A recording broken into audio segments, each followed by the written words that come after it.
Hello बच्चों, आज हम लोग आज के वीडियो लेक्चर में किसी इलेक्ट्रिक डाइपोल को यूनिफॉर्म इलेक्ट्रिक फील्ड पर रोटेट करने पर वर्क डन की वैल्यू पढ़ेंगे। पोटेंशियल एनर्जी की वैल्यू किस तरह से कैलकुलेट करते हैं, टॉर्क क्या होता है और इसकी वैल्यू किस तरह से कैलकुलेट करते हैं। तो समझते हैं। हमारे पास जो फिजिकल क्वांटिटी होती हैं वो दो तरह की होती हैं, एक तो लीनियर और दूसरी एंगुलर। अगर आप लीनियर मोशन करा रहे हैं तो लीनियर वैल्यू होंगी, लीनियर सभी पैरामीटर होंगे, जैसे linear displacement, linear velocity, linear acceleration, linear momentum, linear force, जिसे आप केवल फोर्स कहते हो, F equal to M A कहते हो। अगर आप एंगुलर मोशन करा रहे हो, मीन एंगुलर मोशन का मतलब रोटेशनल मोशन, तो रोटेशनल मोशन में सभी पैरामीटर रोटेशनल होंगे, मीन एंगुलर होंगे। मीन एंगुलर डिस्प्लेसमेंट होगा, एंगुलर वेलोसिटी होगी, एंगुलर एक्सेलरेशन होगा, एंगुलर मोमेंटम होगा, एंगुलर फोर्स होगा, और एंगुलर फोर्स को टॉर्क कहते हैं। तो ध्यान रखना है। तो जिस तरह से आप एंगुलर मोमेंटम को पढ़ते हैं उसी तरह से एंगुलर फोर्स को आज हम पढ़ेंगे, और एंगुलर फोर्स का नाम होता है टॉर्क।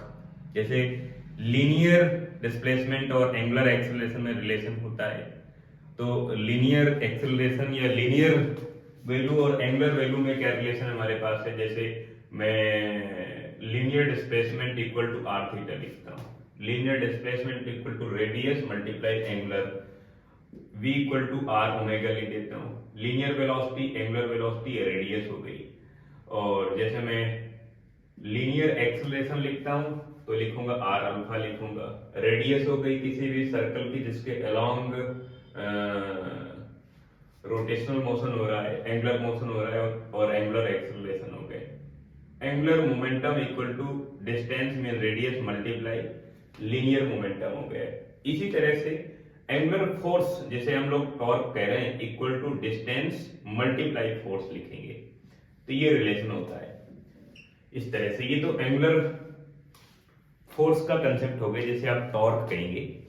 तो अभी हम स्टार्ट करेंगे और टॉपिक को स्टार्ट करें। और जब हम किसी डाइपोल को, इलेक्ट्रिक डाइपोल को यूनिफॉर्म इलेक्ट्रिक फील्ड पर रखें तो उसे रोटेट करेंगे। रोटेट करने पर कितना टॉर्क होगा और कितना पोटेंशियल एनर्जी होगी, कितना वर्क डन होगा, इन सभी पैरामीटर को कैलकुलेट करें और देखते हैं किस तरह से फार्मूला हमारे पास बनकर आएगा।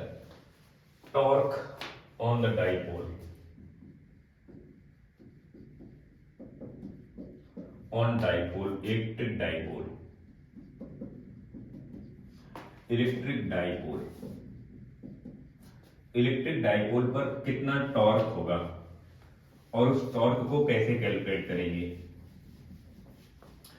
ये हमारे पास यूनिफॉर्म इलेक्ट्रिक फील्ड हो गई, ये यूनिफॉर्म इलेक्ट्रिक फील्ड हो गई।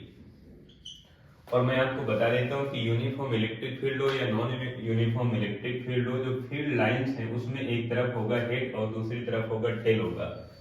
तो जिधर हेड होगा, जिधर हेड होगा उधर ध्यान रखना है कि नेगेटिव साइन होगा, और जिधर टेल होगा उधर पॉजिटिव साइन होगा। क्यों? क्योंकि अगर ये हमारे पास प्लेट है तो ये पॉजिटिव अगर प्लेट है तो इससे फील्ड लाइंस इधर की तरफ जाएंगी, और ये नेगेटिव है तो इसके अंदर आएंगी।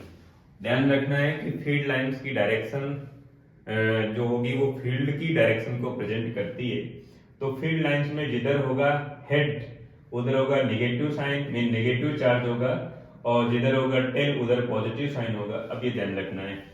अब इसी के रेस्पेक्ट में यहां पर जो हमारे पास एक uniform electric field vector E है,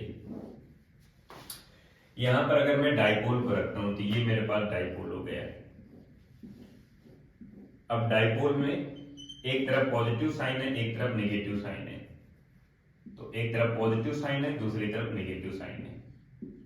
माने एक तरफ पॉजिटिव चार्ज, दूसरी तरफ नेगेटिव चार्ज है। अब इसको मैंने थीटा एंगल पर रख दिया, ये थीटा एंगल है। अगर टोटल डाइपोल की लेंथ 2l है तो ये वाली लेंथ l हो जाएगी और ये वाली लेंथ l हो जाएगी। ये एंगल थीटा है तो ये एंगल भी थीटा हो जाएगा। और रोटेट करेगा तो कैसे करेगा? आपको मैंने बताया कि जिधर टेल होगा इलेक्ट्रिक फील्ड का उधर नेगेटिव होगा, और ये भी नेगेटिव है। तो इधर वाला जो नेगेटिव होगा, फील्ड वाला जो नेगेटिव होगा, इस नेगेटिव को रिपेल करेगा तो ये वाला जो चार्ज होगा रोटेट होकर इधर की तरफ आएगा, और इधर की तरफ पॉजिटिव होगा फील्ड का।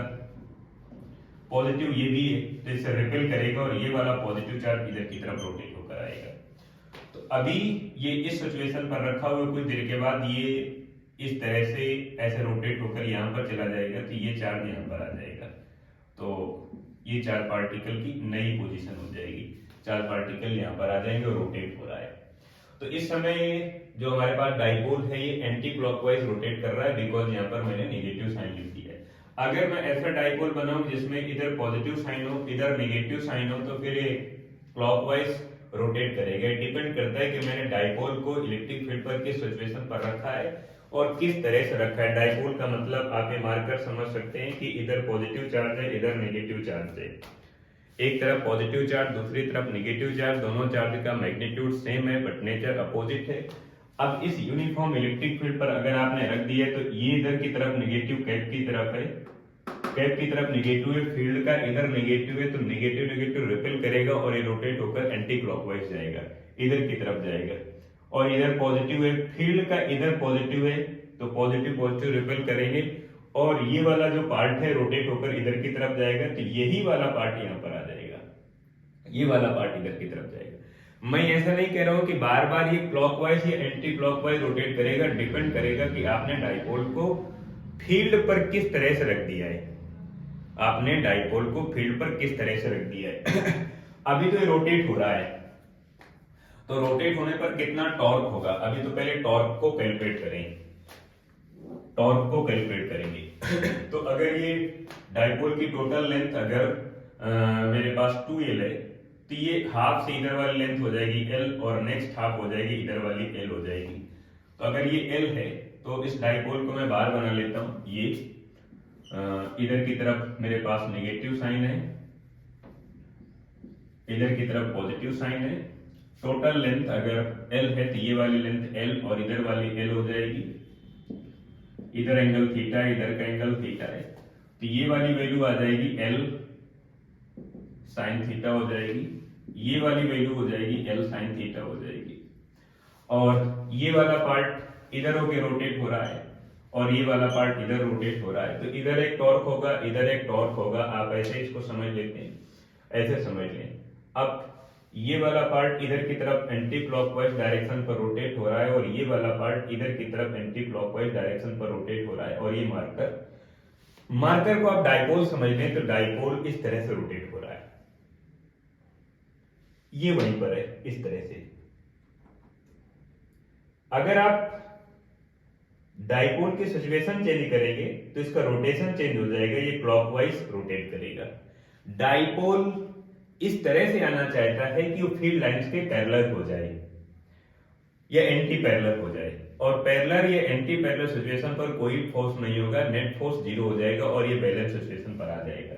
क्योंकि इसको मैंने मोड़ कर रख दिया है, टेढ़ा रख दिया है, तो ये घूमकर सीध में आना चाहेगा और सीध में आने के लिए घूम कर आएगा और रोटेट होकर आएगा। तो रोटेट होने में कितना टॉर्क लग रहा है, इधर का फोर्स F1 इधर का फोर्स F2, क्योंकि जो चार्ज है वो है Q इधर और इधर भी Q है, बट इधर वाला नेगेटिव है इधर वाला पॉजिटिव है, तो मैं लिखूंगा इधर वाला torque equal to force multiply displacement.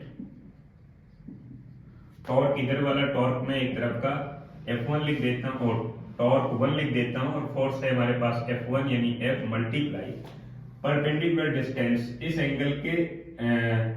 Angle के रेस्पेक्ट में ये हमारे पास परपेंडिकुलर डिस्टेंस हो गई L sin थीटा हो गई, तो ये हो गया। और फोर्स इक्वल टू आप लिखेंगे Q times E with electric field, तो आप टॉर्क को लिख देंगे torque 1 equal to QE L sin theta.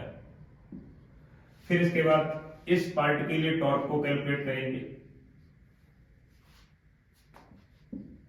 Torque 2 equal to force multiply perpendicular distance, तो इधर भी फोर्स वही है जो इधर फोर्स है, क्योंकि ये पूरा डाइपोल इस तरह से बना हुआ है, इधर पॉजिटिव है इधर नेगेटिव, 4 पार्टिकल है, ये इधर की तरफ आ रहा है और ये इधर की तरफ जा रहा है, और इस पॉइंट के रेस्पेक्ट में रोटेट हो रहा है, इस पॉइंट के रेस्पेक्ट में ये पार्ट इधर आ रहा है रोटेट होकर, ये वाला पार्ट इधर जा रहा है रोटेट होकर, तो कुछ समय के बाद यही वाला डाइपोल इस सिचुएशन पर आ जाएगा, यहां पर आ जाएगा, ये हमारे पास पॉजिटिव ये वाला नेगेटिव, ये वाला पार्ट इधर ये वाला पार्ट इधर, और ये कंटिन्यू इस तरह से रोटेट कर रहा है।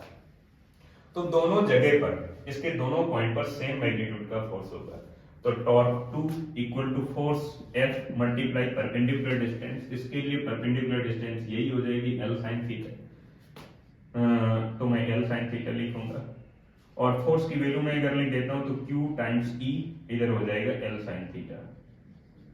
फिर इसके बाद आप टोटल टॉर्क निकालेंगे, तो torque equal to torque 1 plus torque 2। अब दोनों की वैल्यू पुट अप कर देंगे तो मेरे पास हो जाएगा टॉर्क इक्वल टू, ये वैल्यू है QE L sin theta, QE L sin theta plus QE L sin theta. ये सेम वैल्यू दो बार है तो 2 टाइम्स हो जाएगा, तो मैं लिखूंगा QE और इधर लिख देता हूं मैं 2L sin थीटा। और मैं अगर टॉर्क इक्वल टू लिखता हूं 2L मल्टीप्लाई Q और फिर E sin थीटा लिखूंगा, तो ये जो 2L मल्टीप्लाई Q है इसे आप डाइपोल कहेंगे, ये डाइपोल की वैल्यू हो जाएगी, mean dipole moment, dipole moment.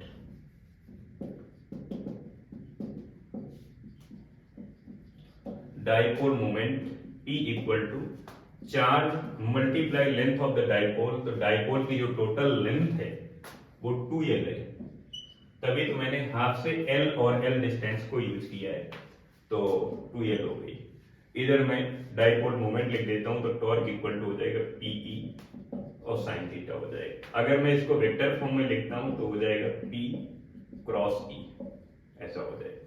तो ये मेरे पास इतना टॉर्क हो गया, torque equal to PE sin theta हो गया। ये तो टॉर्क की कहानी हो गई। टॉर्क की वैल्यू अगर एंगल चेंज करते हैं तो एंगल चेंज करने के रिस्पेक्ट में टॉर्क की वैल्यू चेंज होगी। अगर थीटा की वैल्यू 0 या 90 डिग्री है, 0 डिग्री है तो पूरी वैल्यू 0 हो जाएगी और 90 डिग्री पर मैक्सिमम होगा।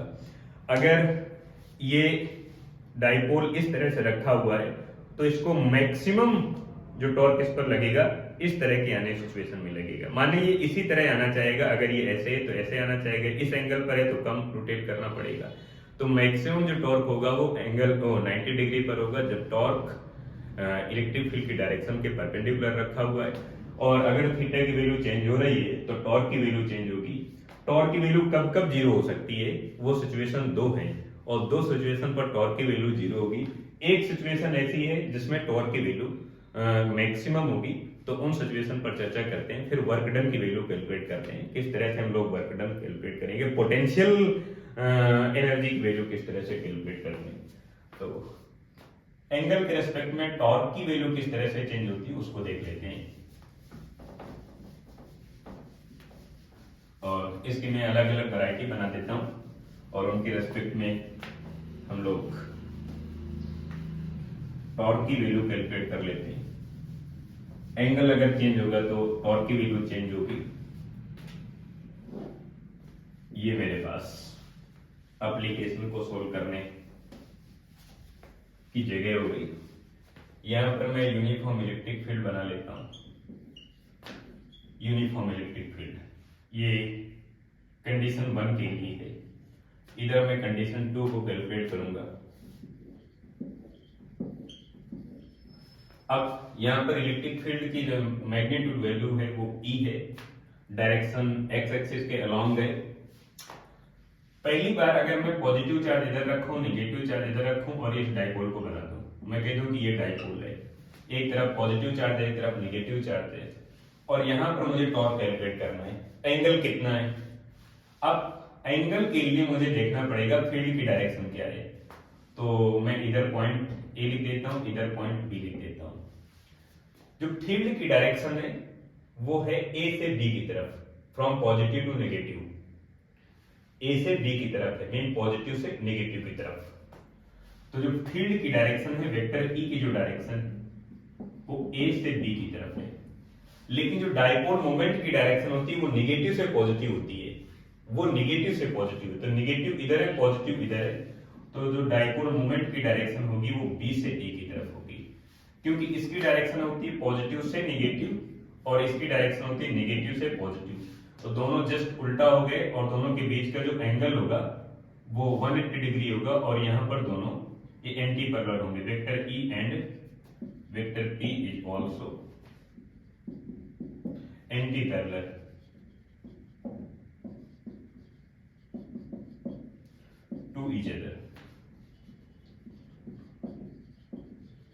अगर ये एंटी पैरेलल है तो टॉर्क कितना होगा, torque equal to PE sine theta, और एंटी पैरेलल पर 180 डिग्री हो जाएगा एंगल। साइन 180 की वैल्यू 0 होती है और पूरी वैल्यू 0 हो जाएगी, यानी कोई टॉर्क नहीं होगा, नेट टॉर्क 0 होगा। यहां पर मैं जस्ट उल्टा कहानी लिखता हूं, यहां पर मैं लिखूंगा इधर मैं निगेटिव साइन और इधर की तरफ पॉजिटिव साइन, इसका जस्ट उल्टा। इधर पॉइंट ए है, इधर पॉइंट बी है, और इस समय मैं देखूंगा कितना टॉर्क है। तो जो फील्ड की डायरेक्शन है, वेक्टर ई की डायरेक्शन है, वो पॉजिटिव से नेगेटिव होती है। पॉजिटिव नेगेटिव फील्ड वाली, ये तो एक अलग हो गई कहानी। जो इलेक्ट्रिक फील्ड लाइंस हैं, उनकी डायरेक्शन से आपको फील्ड की डायरेक्शन देखनी है। ये तो डाइपोल हो गया, एक एक्सटर्नल चीज हो गई। जब ये डाइपोल नहीं था तब भी फील्ड है, और तब भी फील्ड की डायरेक्शन है, तब भी फील्ड की डायरेक्शन पॉइंट ए और पॉइंट बी, तो भी फील्ड की डायरेक्शन ए से बी की तरफ है। वो तो डाइपोल रखकर मैंने एक एक्सटर्नल काम कर दिया, और मैं डाइपोल रख रहा हूं, इधर मैं निगेटिव इधर positive.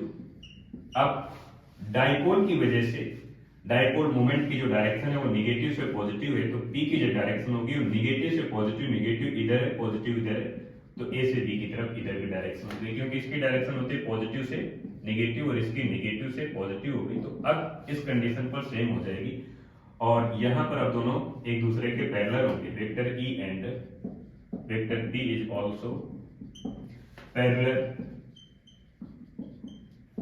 To each other.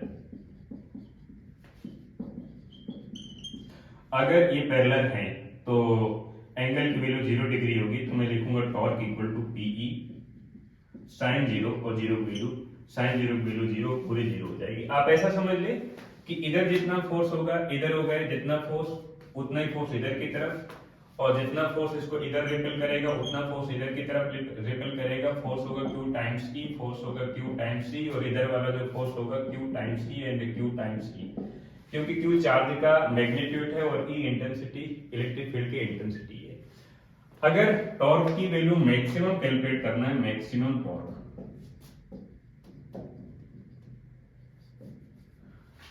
Eight theta equal to 90 degree, torque max equal to PE sine 90, sine 90 की वैल्यू 1 है तो हो जाएगा पीई, तो मैक्सिमम टॉर्क की वैल्यू ये हो जाएगी।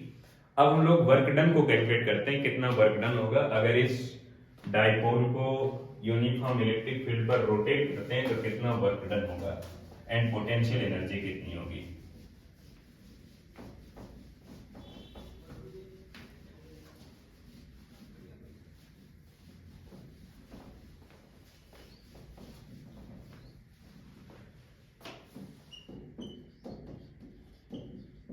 वर्क डन, ये मेरे पास यूनिफॉर्म इलेक्ट्रिक फील्ड हो गई वेक्टर ई, और यहां पर मैंने एक डाइपोल को रख दिया, और ये डाइपोल जो मैंने रखा इधर पॉजिटिव रख सकता हूं या नेगेटिव रख सकता हूं, ऐसा कोई बाउंडेशन नहीं, तो मैं इधर पॉजिटिव कर देता हूं और इधर की तरफ मैं निगेटिव कर देता हूं या इधर की तरफ मैं निगेटिव कर दूं, इधर की तरफ पॉजिटिव कर दूं, ऐसा कोई बाउंडेशन नहीं। माने डाइपोल इधर की तरफ ऐसे रखा हुआ है, ऐसे न करके इसको ऐसे रखा जा सकता है, रोटेट तो करना ही पड़ेगा, और रोटेट होकर ही वो इस सिचुएशन पर आएगा या तो इस सिचुएशन पर आएगा, माने फील्ड की डायरेक्शन के पैरेलल या एंटी पैरेलल आएगा ही जरूर। और अगर इधर की तरफ नेगेटिव चार्ज है तो ये एंगल मैं देखूंगा, ये एंगल थीटा है या थीटा 1 एंगल है, तो अभी ये रोटेट होकर इधर की तरफ जाएगा और ये वाला पार्ट रोटेट होकर इधर की तरफ आएगा। कुछ समय के बाद यही डाइपोल ऐसे आ जाएगा, इस सिचुएशन पर आ जाएगा, इधर की तरफ ये पॉजिटिव चार्ज, इधर की तरफ ये नेगेटिव चार्ज, और ये जो नया एंगल बनेगा ये वाला, ये थीटा 2 हो जाएगा। तो आप देखेंगे इतना एंगल चेंज हो गया जिसे आप डी थीटा कह रहे हैं, इतना स्मॉल एंगल चेंज हुआ है, और इस स्मॉल एंगल के चेंज होने पर कितना हमने वर्क डन किया, because small angle small displacement हमने किया है, स्मॉल डिस्प्लेसमेंट पर जो वर्क डन होगा वो भी स्मॉल होगा। इस डायग्राम को मैं अगर बाहर बना लूं तो ये मेरे पास इधर नेगेटिव चार्ज है, इधर पॉजिटिव चार्ज है, और ये फील्ड लाइन की डायरेक्शन है with respect to theta angle. ये रोटेट होकर इधर जा रहा है और ये रोटेट होकर इधर की तरफ आ रहा है, तो कुछ समय के बाद डाइपोल यहाँ पर आ जाएगा, इस तरह से बन जाएगा। इधर नेगेटिव चार्ज, इधर पॉजिटिव चार्ज, माने यही चार्ज यहाँ पर आ जाएगा, ये वाला चार्ज यहाँ पर ऐसे। पहले डाइपोल ऐसे रखा हुआ था, जैसे ही इसको रोटेट करेंगे तो ये इस सिचुएशन पर आ जाएगा और नया जो एंगल बनेगा वो नया एंगल θ2 हो जाएगा। इतना आपने एंगल चेंज किया तो ये चेंज एंगल हो जाएगा, इतना आपने डिस्प्लेसमेंट करा दिया। सपोज दैट पहले 30 डिग्री पर था, फिर बाद में आपने रोटेट करके इसको 45 डिग्री पर कर दिया, तो 15 डिग्री 15 डिग्री आप इसमें चेंज ला रहे हैं। तो इतने चेंज पर कितना वर्क डन होगा? Work done, because small work done है, स्मॉल डिस्प्लेसमेंट है, तो स्मॉल डिस्प्लेसमेंट पर स्मॉल वर्क डन होगा dw। अभी मैंने बताया कि अगर लीनियर मोशन होगा तो लीनियर पैरामीटर होंगे, एंगुलर मोशन होगा तो एंगुलर पैरामीटर होंगे। तो यहाँ पर हम वर्क डन लिखेंगे फोर्स मल्टीप्लाई डिस्प्लेसमेंट, क्योंकि एंगुलर मोशन हो रहा है तो एंगुलर सभी पैरामीटर होंगे। एंगुलर फोर्स को लिखेंगे और एंगुलर फोर्स का मतलब टॉर्क होता है, मल्टीप्लाई एंगुलर डिस्प्लेसमेंट यदि थीटा है तो इधर लिख सकते हैं dw equal to torque multiply D theta, और टॉर्क की वैल्यू अभी आपने कैलकुलेट की PE sin थीटा। यहाँ पर लिखेंगे dw equal to PE sin theta D theta. Total work done calculate करेंगे, क्योंकि आपने स्मॉल डिस्प्लेसमेंट कराया है तो स्मॉल डिस्प्लेसमेंट पर स्मॉल वर्क डन होगा। लेकिन अगर हम कंप्लीट डिस्प्लेसमेंट कराते हैं इस तरह से, पूरा एक राउंड कंप्लीट कराएं, फिर सेकंड राउंड कंप्लीट कराएं, फिर थर्ड राउंड कंप्लीट कराएं, तो कितना वर्क डन होगा? उस समय हम लोग इसका इंटीग्रेशन कर देंगे, dw equal to PE sin theta D theta, integration कर देते हैं। इंटीग्रेशन θ1 से θ2 की लिमिट में, इधर 0 से w की लिमिट में। बिकॉज जब आप θ1 एंगल पर हैं तो कोई वर्क डन नहीं कर रहे हैं, जब आप θ2 एंगल पर गए रोटेट करते करते तो कुछ वर्क डन हुआ है। तो ये PE बाहर आ जाएगा, इधर हो जाएगा हमारे पास w, जिसे आप वर्क डन कह रहे हैं या आप पोटेंशियल एनर्जी कह सकते हैं, और इधर PE बाहर आ जाएगा, हो जाएगा इंटीग्रेशन θ1 से θ2 की लिमिट में sin theta D theta. sin theta का जो हम लोग डी थीटा के रेस्पेक्ट में इंटीग्रेशन करेंगे माइनस cos थीटा हो जाएगा, जैसे आप वर्क डन कह रहे हैं, या potential energy equal to PE, इधर हो जाएगा माइनस cos थीटा, और θ1 से θ2 की लिमिट। पहले आप अपर लिमिट यूज करेंगे, फिर आप लोअर लिमिट यूज करेंगे। अपर लिमिट और लोअर लिमिट के बीच में माइनस सिंबल का यूज करेंगे। तो इधर मैं लिखूंगा work done equal to potential energy equal to PE, इधर हो जाएगा माइनस cos θ2, माइनस और माइनस में प्लस हो जाएगा cos θ1 हो जाएगा। तो मैं एक साथ लिख सकता हूँ PE, इधर हो जाएगा cos θ1 माइनस cos θ2, ये हो जाएगा वर्क डन। अब θ1 θ2 की वैल्यू आप किसी भी तरह की यूज कर सकते हैं। θ1 की वैल्यू 0 हो सकती है, θ2 की वैल्यू 90 हो सकती है। आप किसी भी एंगल से लेकर किसी भी एंगल तक आप रोटेट करेंगे, उन सभी सिचुएशन पर वर्क डन की वैल्यू आप कैलकुलेट कर सकते हैं कितनी होगी। θ1 और θ2 फ्री है, जरूरी नहीं कि आप θ1 को हमेशा 0 डिग्री लें या 90 डिग्री लें, अलग अलग कंडीशन हो सकती है। θ1 और θ2 की वैल्यू 0 से लेकर 360 तक कुछ भी हो सकती है, और अलग अलग कंडीशन हो सकती है। जैसे आप θ1 और θ2 की वैल्यू अलग अलग यूज करेंगे तो वर्क डन की वैल्यू अलग अलग होगी, और अलग अलग कंडीशन बन सकती हैं, अलग अलग कंडीशन बनेगी θ1 एंड θ2 के रेस्पेक्ट में। अगर आप इनकी वैल्यू चेंज करेंगे, θ1 की वैल्यू 0 से 360 के बीच में कुछ भी हो सकती है, θ2 की वैल्यू 0 से 360 के बीच में कुछ भी हो सकती है। जरूरी नहीं है कि θ1 हमेशा कम होगा, θ2 हमेशा ज्यादा होगा, ऐसा कोई कंपलसरी नहीं है। जो इनिशियल सिचुएशन होगी, इनिशियल सिचुएशन पर जितना एंगल होगा उस एंगल को θ1 कहेंगे। फाइनल सिचुएशन पर जितना एंगल होगा, जैसे मान लेते हैं कि अभी डाइपोल इस तरह रखा हुआ है, सपोज दैट 60 डिग्री एंगल पर रखा हुआ है, तो θ1 हो गया 60। आप इसको रोटेट करके थोड़ा डाउन ले गए, 30 डिग्री पर ले गए, तो अब एंगल 30 डिग्री हो गया, तो θ2 30 डिग्री हो गए। इसको कुछ स्पेशल कंडीशन है जिसमें मैं θ1 को मैं 0 डिग्री ले लेता हूं, और θ2 को अगर मैं एग्जांपल में थीटा ले लेता हूं, तो मैं अगर इसको लिखूंगा तो इधर हो जाएगा potential energy equal to PE, और cos θ1 माइनस cos θ2, θ1 0 है तो cos 0 माइनस cos θ, ऐसा हो जाएगा। तो इधर हो जाएगा u इक्वल टू पीई और इधर हो जाएगा 1 माइनस कॉस थीटा हो जाएगा। या आप इसको कुछ और लिख सकते हैं, या दूसरी कंडीशन पर चर्चा करें।